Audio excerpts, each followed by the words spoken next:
Hi everybody and welcome to Psyched Case Study. Today's case is Victor, the wild boy of Aveyron. There were numerous sightings and attempted capturings of a young boy living alone in the woods in France in 1797. However, on a cold winter's day in January 1800, the boy emerged from the forest on his own, disheveled and naked. His age was unknown, but it was estimated he was about 12 years old. He could not speak besides grunts and gestures. He had numerous scars on his body and did not want to eat cooked food or even seem to feel the elements such as cold and heat. One story described how he lay in the snow naked without seemingly being affected by the cold, and another instance where he reached into a fire to retrieve a potato that was cooking. The boy was given the name Victor and became known as the Wild Boy of Aveyron. His fame spread throughout France, where many scholars showed an interest in examining him.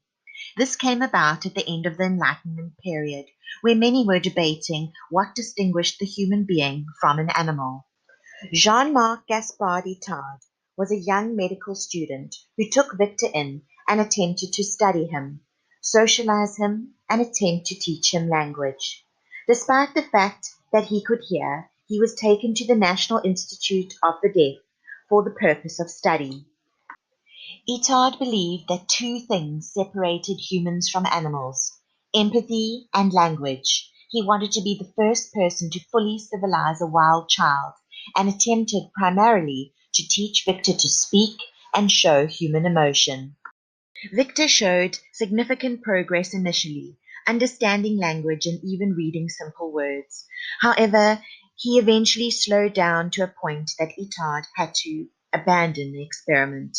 The only words Victor ever said were late for milk and oh Dieu, oh God. Even though Victor failed to learn language, there was a breakthrough in the realm of emotions. One night, Madame Guerin, Victor's housekeeper and carer, was crying over the loss of her husband. Victor stopped what he was doing to come and console her, showing empathy.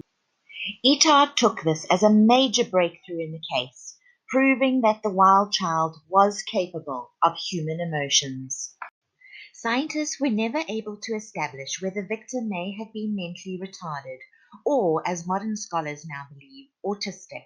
However, it is evident that language acquisition must take place in a critical period if it is to be successful. Victor died of pneumonia in Paris at the estimated age of 40 years old.